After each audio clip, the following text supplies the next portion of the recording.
பொய் கலந்த உண்மை. பெரிய கம்ப்யூட்டர் நிறுவனம் ஒன்று பெங்களூரில் இருந்தது. அதில் பொறுப்பான பதவி ஒன்று காலியாக இருந்தது. அந்த பதவிக்காக எழுத்துத் தேர்வும் நேர்முகத் தேர்வும் நடந்து முடிந்தன.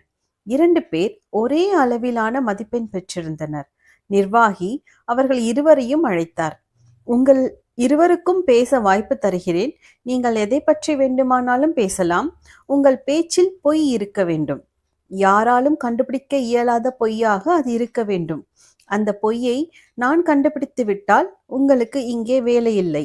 என்னால் கண்டுபிடிக்க முடியாவிட்டால் உங்களுக்கு வேலை உண்டு என்றார்.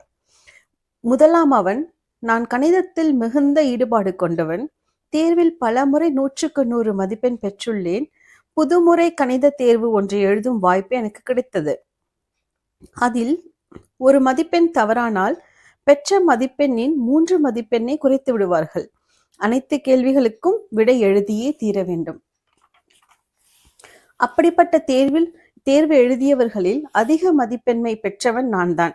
எனக்கு 95 மதிப்பெண்கள் கிடைத்தன என்றான்.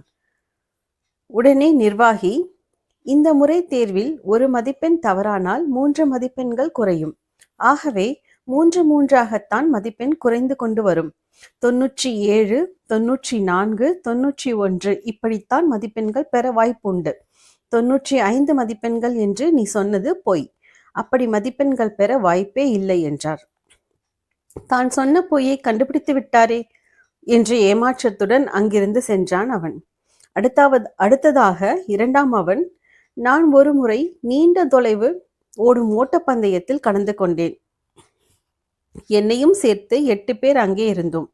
ஓட்டப்பந்தயம் தொடங்கியது. கடைசி சுற்றில்தான் நான் வேகமாக ஓடத் தொடங்கினேன். கடைசியாக ஓடிக்கொண்டிருந்தவனை ஒரு நொடியில் முந்தினேன். முன்னால் ஓடத் தொடங்கினேன். இப்படியே ஒவ்வொருவராக முந்தி ஓடிக்கொண்டிருந்தேன்.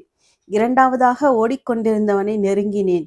எப்படியும் முதலாவதாக வரவேண்டும் என்ற வெறி எனக்கு ஏற்பட்டது.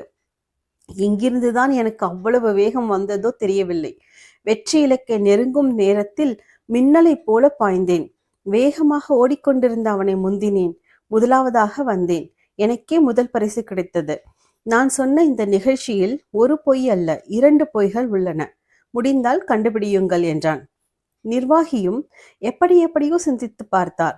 அவன் சொன்னதில் பொய் ஏதும் இருப்பதாக அவருக்கு தெரியவில்லை. நீ சொன்ன நிகழ்ச்சியில் எங்கே 2 பொய்கள் உள்ளன என்று கேட்டார் அவர். அவனும் அதில் உள்ள 2 பொய்களை சொன்னான். அவனுக்கு அந்த பதவி கிடைத்துவிட்டது. அப்படியானால் அவன் சொன்ன 2 பொய்கள் எவை?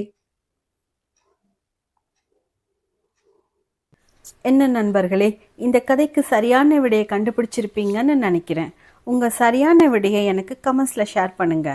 நான் இந்த புதிர்கான விடையை அடுத்த வீடியோவில் அப்லோட் பண்றேன். நன்றி.